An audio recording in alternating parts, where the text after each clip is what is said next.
नाज़रीन, जैसा आपको ख़बर है कि डीडी उर्दू की ये कोशिश है कि ज़िंदगी के मुख्तलिफ़ मसाइल जैसे कि समाजी सरोकार, जैसे कि तिब्बी सरोकार, वो आप तक पहुँचाए जिससे कि आप इस्तिफ़ादा हासिल कर सकें। मैं डॉक्टर खुर्शीद डीडी उर्दू की यूनानी क्लिनिक में आज फिर एक बार दिल की गहराइयों से इस्तकबाल करता हूँ और आज हम किसी दूसरे एक्सपर्ट से, एक माहिर से तिब्बे यूनानी के अलग अलग मौज़ूआत पर बहस करेंगे। आज हमारे साथ स्टूडियो में प्रोफेसर सैयद शाकिर जमील साहब हैं, जो मेरे उस्ताद भी रहे हैं और फार्मर डीजी रहे हैं और जिन्हें भारत सरकार ने तिब्बी खिदमात के लिए लाइफ टाइम अचीवमेंट अवार्ड से नवाजा है। मैं यूनानी क्लिनिक की जानिब से, डीडी उर्दू की जानिब से सर आपका डीडी उर्दू के स्टूडियो में इस्तकबाल करता हूँ। आज हम जिन मौज़ूआत पर बात करने की कोशिश करेंगे, मैं आपको ये बताऊं कि दौर हाज़िर में तिब्बे यूनानी या जो ट्रेडिशनल सिस्टम ऑफ मेडिसिन है, उनकी तरफ लोगों का कदर रुझान बढ़ा है। तकरीबन 15-20 सालों में हम लोगों ने ये देखा। तो जाहिर है कि इन रिवायती तरीक़े इलाज उसमें हम लोगों की ज़िम्मेदारियाँ कुछ कदरे बढ़ जाती हैं। न सिर्फ ज़िम्मेदारियाँ बढ़ जाती हैं, बल्कि मैं ये महसूस करता हूँ कि जो हमारे पास ट्रीटाइज़ है या जो हमारे पास असास हैं, उनका क्यों ना हम लोग एक्सप्लॉयटेशन करें बैनुल अक़वामी सतह पर, ग्लोबल पर्सपेक्टिव्स में, जिससे कि हम उसको फ़ाइनेंशियली भी ट्रांसलेट कर सकें। तो उसी सिलसिले में मैं महसूस करता हूँ कि जिल्द के अमराज और बालों के अमराज बहुत ज़्यादा लोगों को परेशान करते हैं। हमारे नाज़रीन भी जानना चाहेंगे कि हर दूसरा तीसरा आदमी जो अगर आपके पास आता होगा तो वो कभी न कभी जिल्द की बीमारियों से ज़रूर मुतासिर हो रहा होगा। मैं आज आपसे इस मामले में गुफ्तगू करने की कोशिश करना चाहता हूँ कि जिल्द के जो अमराज आपके यहाँ अमूमन आते हैं, आपके मतब में, आपके क्लिनिक पे, वो किन अमराज की तरफ ज़्यादा वो होते हैं या क्या अमराज होते हैं कॉमनली जो मुतासिर करते हैं? बहुत बहुत शुक्रिया मुझे यहाँ मदऊ करने के शुक्रिया के साथ। बिस्मिल्लाहिर्रहमानिर्रहीम। मैं पहले बात तो आपकी इस बात की तायीद करूँगा कि यकीनन ऐसा हुआ है कि इधर पिछले 20-25 साल में तिब्बे यूनानी की तरफ लोगों का रुझान बढ़ा है। इस रुझान के बढ़ने की एक वजह यह है कि लोग अपनी सेहत के तरफ से पहले के मुकाबले में ज़्यादा फ़िक्रमंद हैं, अवेयरनेस ज़्यादा है और लोग कुदरती तरीक़े इलाज की तरफ माइल हो रहे हैं और यकीनन हमारी ज़िम्मेदारी बढ़ी है। जहाँ तक जिल्द, अमराद जिल्द और अमराद शार यानी बालों के अमराज का ताल्लुक़ है, इसकी एक ख़ास पस मंज़र इनका है कि ये अमराज ऐसे नहीं होते कि जिनसे बराह रास्त कोई इंसान के आम सिस्टम पर, जैसे मैदे के अमराज हैं या दिल कल्ब के अमराज हैं, रूटीन लाइफ को तो मुतासिर नहीं करता, लेकिन कॉस्मेटिक, नहीं कॉस्मेटिक इफेक्ट नफ्सियाती की वजह से ये नफ्सियाती तौर से बहुत मुतासिर करते हैं। मिसाल के तौर पे आप बर्ड्स को लीजिए, लिक्विडर्मा को ले लीजिए, तो बज़ाहिर उससे उसके सिस्टम पर, उसके रोज़मर्रा की ज़िंदगी पर, उसके निज़ाम हज़्म पर या निज़ाम कुल पर कोई असर नहीं पड़ता, लेकिन जो एक समाजी कहना चाहिए इफ़ेक्ट है उसका, और उसकी वजह से जो नफ्सियाती दबाव है वो बहुत ज़्यादा है। तो इसलिए उनकी इम्पोर्टेंस ज़्यादा है, इस एतबार से कम नहीं है। इसलिए कि हमारा जो दिमाग है और हायर फंक्शंस हैं, और यानी जो हमारा नफ्सियाती निज़ाम है वो हमारे जिस्म के दूसरे निज़ाम से एक दूसरे के साथ जुड़े हुए हैं। उससे की वजह से हाजमा ख़राब हो जाता है और शर्म और स्ट्रेस की वजह से, परेशानी की वजह से डायबिटीज़ हो जाता है और जहनी और बीमारियाँ और क़ल्ब की बीमारियाँ ज़्यादा होती हैं। दोनों एक दूसरे से जुड़े हुए हैं। इसलिए जो जिल्द के अमराज हैं और उसमें जिसमें बालों के अमराज भी शामिल हैं, इनकी अपनी पूरी एक अहमियत है। और उनको एक और चीज़ यह है कि इन अमराज के इलाज में बनिस्बत उन अमराज के दिक्कत निस्बतन ज़्यादा होती। तो मरीज़ के जहाँ इस बात की इम्पोर्टेंस है, इस बात की अहमियत है कि मरीज़ को सही इलाज, सही दवा और सही उसूल के साथ दिया जाए, वहाँ इस बात की भी बहुत ज़रूरत है कि चूँकि आमतौर पर ये अमराज मुज़मिन होते हैं, यानी क्रॉनिक होते हैं, तो इसमें फ़ायदा देर में होता है। तो इस बात की भी बहुत अहमियत है कि मरीज़ की काउंसलिंग यानी मरीज़ की सही तौर से की जाए, और इसकी 50% से ज़्यादा अहमियत है कि आप एक तो आपने बताया कि नाज़रीन आप ये समझने की कोशिश करिए कि अमूमन सफ़ेद दाग जिसे हम आम ज़बान में कहते हैं, वो एक बहुत ही नफ्सियाती और समाजी इल्लत या बीमारी ज़्यादा है, बजाय इसके कि उसका इंसान के मामूलात पर या उसकी रूटीन ऑफ लाइफ पर बहुत ज़्यादा असर पड़ता हो। दूसरे कौन से अमराज होते हैं सर जो ज़्यादा मरीज़ों को आपके पास लेके आते हैं? एक तो ल्यूकोडर्मा या बर्स हो गया जी। दूसरे अमराज जैसे इस वक्त ये जिसको आप कहते हैं क़ुबा, हाँ, ये क़ुबा, इसके अमराज यहाँ दिल्ली में ख़ास तौर से गर्मी के मौसम में और बरसात के मौसम में। इसे इस्तिलाह में सर ट्रांसलेट करते हैं क़ुबा, अंग्रेज़ी इस्तिलाह जो जितनी फंगल इन्फेक्शन से होती हैं, टीनिया जिसको आप कहते हैं, मुख्तलिफ मकामात के एतबार से भी उसके नाम होते हैं, तो या रिंग वॉर्म बाज़ दफ़ा उसको कहा जाता है।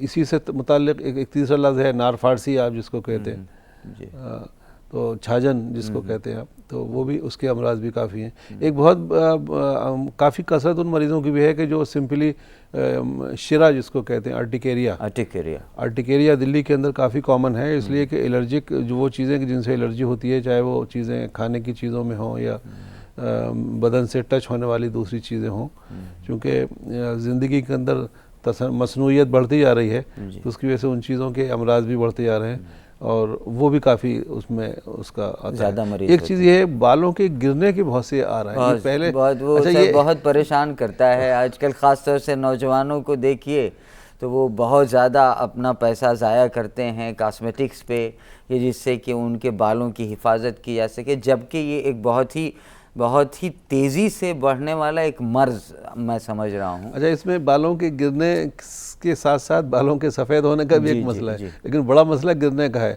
बाल अगर हैं तो आपने काला कर सकते हैं या मेहंदी लगा सकते हैं, लेकिन है ही नहीं तो क्या करें। उस सिलसिले में जो दूसरी तदाबीर सर्जिकल जो उसकी सॉल्यूशंस हैं वो हैं, लेकिन बहुत ज़्यादा कामयाब नहीं है, एक्सपेंसिव भी हैं, यानी उन पर कॉस्ट भी अच्छी खासी आती है।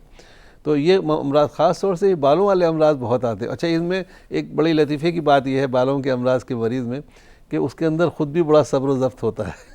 वो चूँकि काफ़ी ज़मानों तक इलाज कर सकता है, वो कर सकता है ये उसका असल में सोशल जो इम्पैक्ट है, समाजी जो ज़िंदगी पे असरात होते हैं, वो काफ़ी उसे परेशान करते हैं।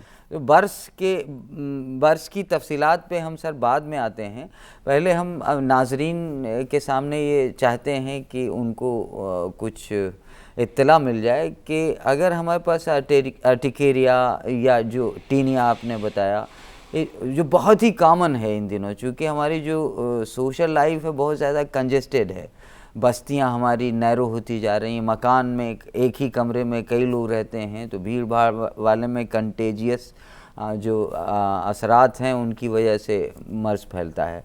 तो क्या हमारे नाजरीन के पास तबीब के पास, यूनानी हकीम के पास जाने के अलावा भी क्या कोई ऐसे नुस्खा जात हैं या कोई घरेलू तदाबीर हैं जिनका इस्तेमाल अगर वो करें तो कुछ हद तक इफ़ाक़ा हो सके? कुछ हद तक नहीं, काफ़ी हद तक। वो एक तो ये सफाई का एहतमाम, और सफाई के एहतमाम के सिलसिले में बड़ी अजीब सी बात यह है कि आम तौर पे ये टीनिया जो मर्ज़ है जिस ये होता है, तो इसमें बावजूद इसके कि बाज़ लोग गुस्ल भी करते हैं रोज़ाना और मुँह हाथ धोते हैं और बहुत कुछ भी होता है, लेकिन उसके बावजूद भी होता है, तो उसकी एक वजह ये भी होती है कि सफाई इस तरह से की जाए और कपड़ों को भी, यानी जिस वक्त सफाई के बाद सारे कपड़े दोबारा पहने जाएं और उसमें कॉटन के कपड़े ज़्यादा पहने जाएं और ढीले कपड़े ज़्यादा पहने जाएं, ये आमतौर पे, वरना इसलिए कि आमतौर पे जो सर में होता है या कुंजरान में होता है या बगल में होता है, तो उसकी एक वजह यह है कि आप सफाई कर रहे हैं लेकिन उसके साथ साथ पसीने की अगर वहाँ ज़्यादती होगी तो उसकी वजह से ये चीज़ यानी और ज़्यादा ये उसके लिए प्रीडिस्पोज करेगा, उसको उसके लिए मददगार साबित होगा। सर, ये बहुत ज़्यादा परेशान करने वाला एक और मर्ज़ है जिल्द का डैंड्रफ, जिसे हम लोग सोरियाटिक डर्मेटाइटिस कह रहे हैं। तो इसका तरीक़ा इलाज कैसे हम तजवीज़ करें यूनानी के नुक्ता नज़र से? ये बहुत ज़्यादा परेशान करता है, ख़ास तौर से नौजवानों को भी, या जो सीबोरिक डर्मेटाइटिस है। देखिए, इसकी दो किस्में होती हैं, एक तो जो नॉन इन्फेक्शियस है जी, जिसमें यानी किसी किस्म का तादिया नहीं होता, और एक वो जो तादिया होता है। इलाज दोनों का कदरे मिलता जुलता ही है, तकरीबन एक जैसा। मुकामी तौर से कुछ ऐसी अद्विया इस्तेमाल की जाती हैं जिससे कि वहाँ की जो स्किन है उसको तग़ज़िया मिले।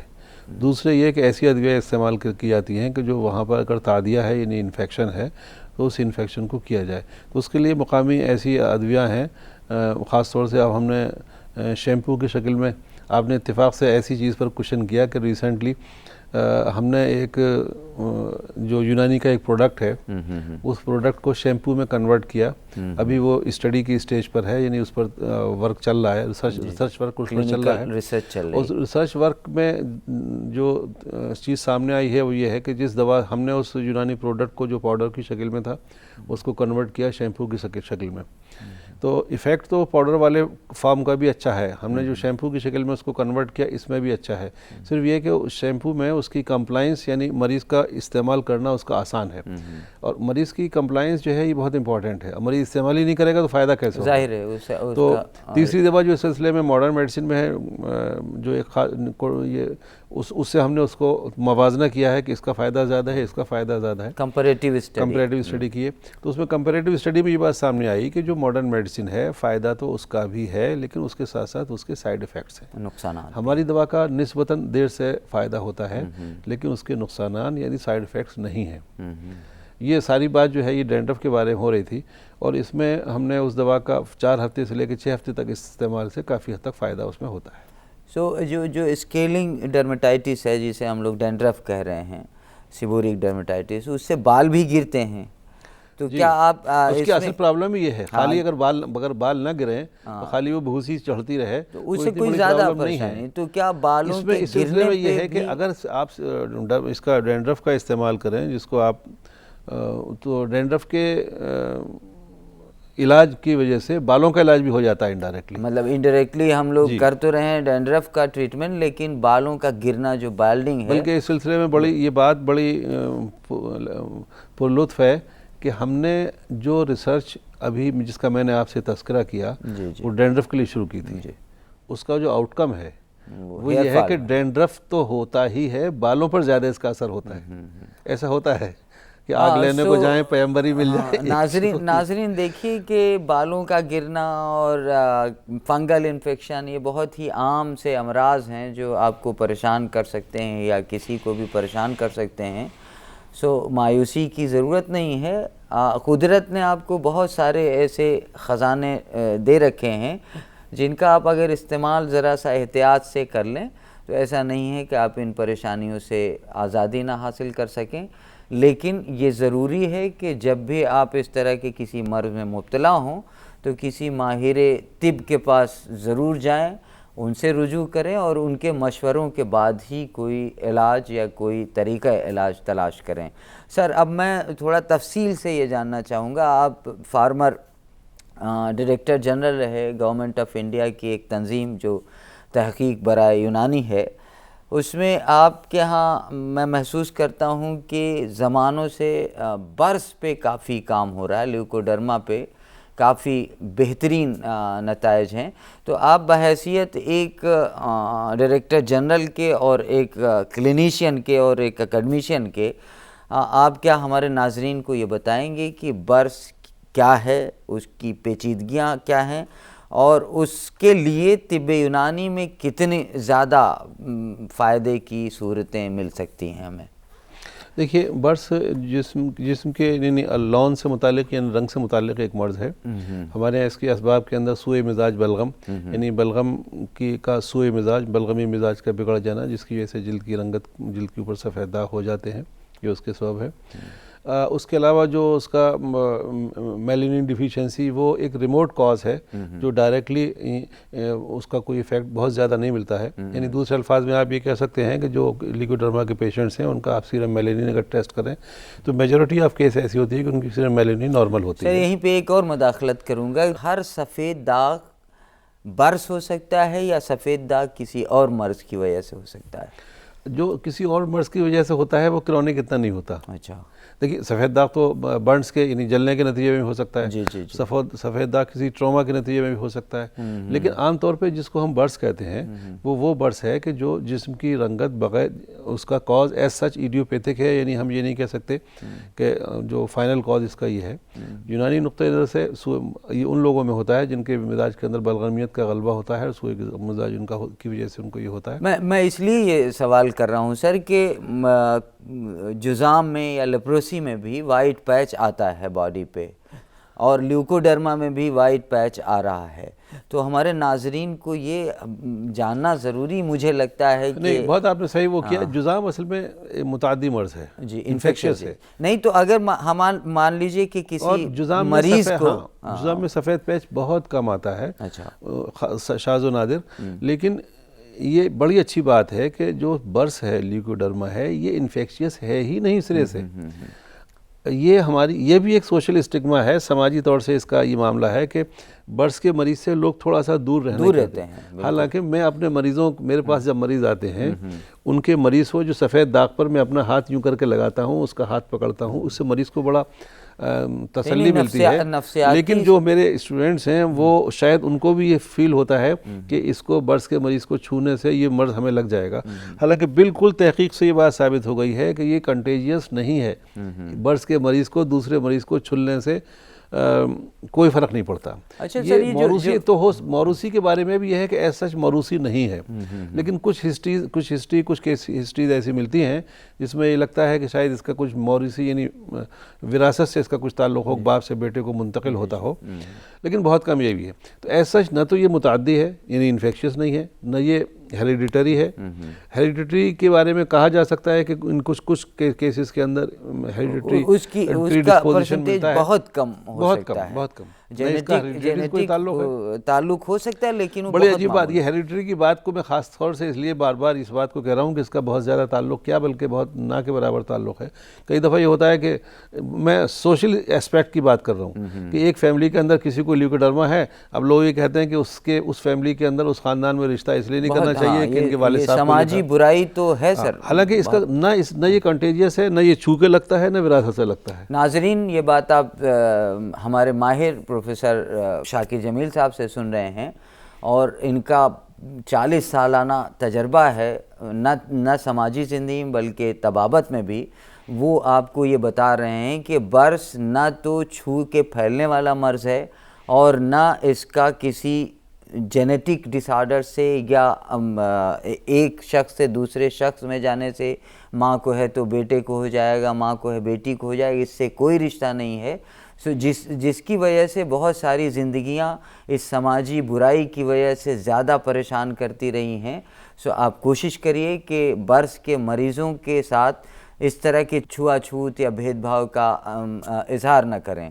सर, मैं ये और जानना चाह रहा था तफसील में कि बर्स में कई बार तो जो पैचेस हैं वाइट, वो एक जगह हो जाते हैं, कई बार पूरे जिस्म वो सफ़ेद रंग का हो जाता है।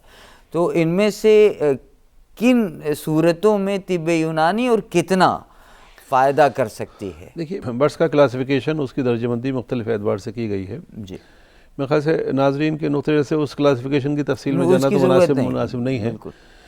तिब्ब यूनानी में उन सारी किस्मों का इलाज है, मुमकिन है, और इलाज के सिलसिले में इस सिलसिले में बहुत ज़्यादा सेंट्रल काउंसिल ऑफ रिसर्च यूनानी मेडिसिन जिसका आपने अभी तज़किरा किया, जिसका मेरे से ताल्लुक़ रहा है, उसका बड़ा काम है।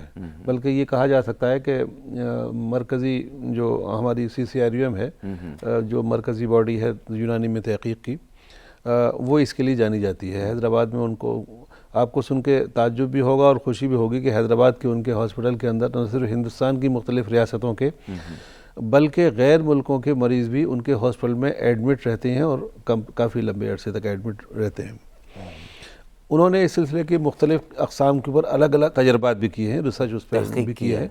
उस सिलसिले में उनकी मतबूआत भी हैं, इन्हीं पब्लिकेशंस भी उनके उस सिलसिले में हैं।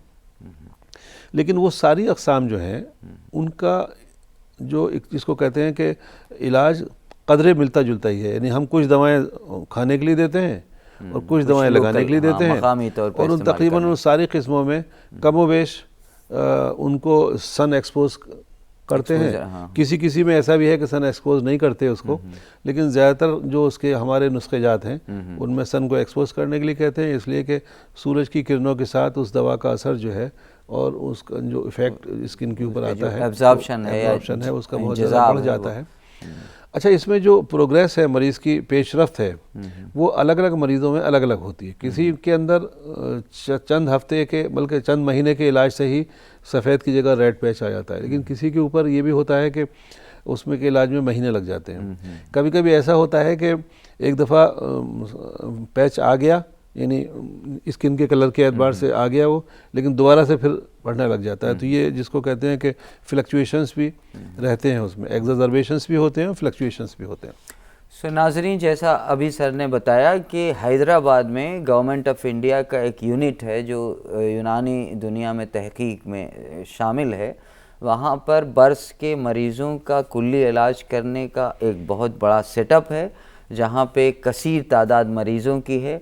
अगर आपके किसी जानने वाले को या किसी को इस तरह की परेशानी है, आप ये मशवरा दे सकते हैं कि वहाँ जाएं। और हाँ, ये सब्र आज़मा इलाज ज़रूर है। मैं ज़रूर नाजरीन से ये कहूँगा कि जब भी इस तरह के मरीज़ों का इलाज किया जाता है तो मरीज़ को थोड़ा सा सब्र रखने की ज़रूरत ज़रूर होती है, वरना अगर आप कुछ दिनों में या कुछ हफ्तों में चाहते हैं कि सफ़ेद दाग के निशान चले जाएं, तो वो थोड़ा सा दुश्वार होगा। मैं नामुमकिन तो नहीं कह सकता, दुश्वार है, लेकिन ये इत्मीनान ज़रूर रखिए कि सफ़ेद दाग जो एक समाजी बुराई ज़्यादा है बजाय कि जिस्मानी बीमारी के, उसका इलाज मुमकिन है। तो सर, आप हमारे नाजरीन को ये बताएं कि अगर वो हैदराबाद या किसी ऐसे सेंटर पे न जा सकें नहीं, ये तो मैं आपसे कहने वाला था। देखिए, एक तो इस सिलसिले में दो बातें हैं। एक तो ये हर वो यूनानी तबीब जो यूनानी मतलब करता है वो बर्स का इलाज कर सकता है। तो इसलिए ये उनके शहर में, उनके कस्बे में जहाँ भी कहीं कोई यूनानी तबीब हो वो उससे इलाज करा सकते हैं। दूसरे ये कि ख़ुद CCRUM के जो मरकज़ी तहक़ीक़ाती इदारा है तिब्बे यूनानी का, उसके हैदराबाद के अलावा सेंटर्स पे भी जो खुसूसी इलाज है वो ख़ुद दिल्ली के अंदर है, लखनऊ के अंदर है, अलीगढ़ में जहाँ जहाँ सेंटर्स हैं, तकरीबन सारे ही सेंटर्स पर उनके यूनिट्स में ये इलाज दस्तयाब है। तो यूनानी अतिब्बा से भी इलाज करा सकते हैं, उसके साथ साथ CCRUM के जो सेंटर्स हिंदुस्तान के मुख्तलिफ शहरों में उनमें भी जा सकते हैं। इसलिए ऐसा नहीं है कि उसके लिए हैदराबाद जाना ही ज़रूरी हो। नहीं, एक सर, मैं थोड़ा सा यहाँ क्रिटिकल एक सवाल है, तनकीद की नज़र से मैं देख रहा हूँ कि ज़्यादातर जो यूनानी फिजिशियंस हैं वो या तो मेट्रो सिटीज़ में हैं ज़्यादा या शहरों में हैं। छोटे देही इलाक़ों में वो यूनानी प्रैक्टिशनर्स की तादाद मुझे लगता है कि काफ़ी कम है।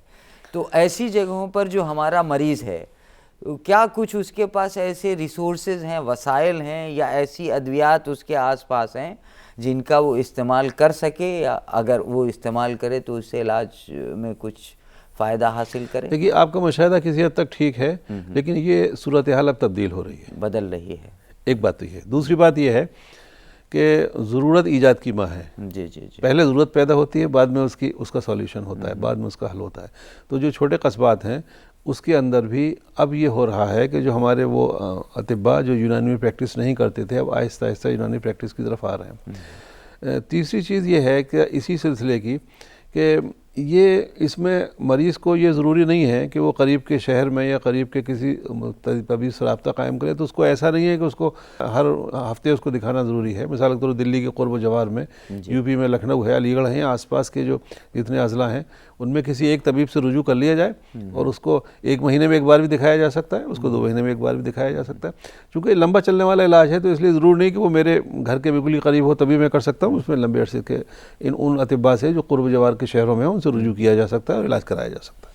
नहीं, जो आप अद्वियात बता रहे हैं, मेरा सवाल असल में दूसरी मैं यहाँ पे थोड़ा सा आपसे ज़रा सा इख्तिलाफ करूँगा। देखिए, कम अज़ कम बर्स के बारे में, चूँकि जो उसमें मुकामी लगाने की दवा दी जाती है उससे कभी कभी छाले भी पड़ते हैं। दरअसल मेरा सवाल और वो छाले पड़ना ही उसकी इफादियत की अलामत भी है। लेकिन वो छाले न पड़ें तो वो जो नॉर्मल स्किन जैसा पैच नहीं आएगा, वो ज़रूरी है। तो लेकिन चूंकि उसमें उसके साथ उसके छाले पड़ना एक कॉम्प्लिकेशन भी हो सकती है, उस वक्त तबीब की निगरानी की ज़रूरत पड़ती है। तो मैं मशवरा दूंगा कि कम से कम बर्स के इलाज में तो किसी तबीब से ही रुजू करें। हाँ, मैं नाज़रीन को उसी सवाल के इसको पुदीने की चटनी न बनाएं कि खुद भी खा सकें। मैं उसी सवाल के तरफ ले जाना चाह रहा था कि आपके इर्द गिर्द ही बरस का इलाज करने की दवाएं हैं, उसके बावजूद आप बेहतर है कि किसी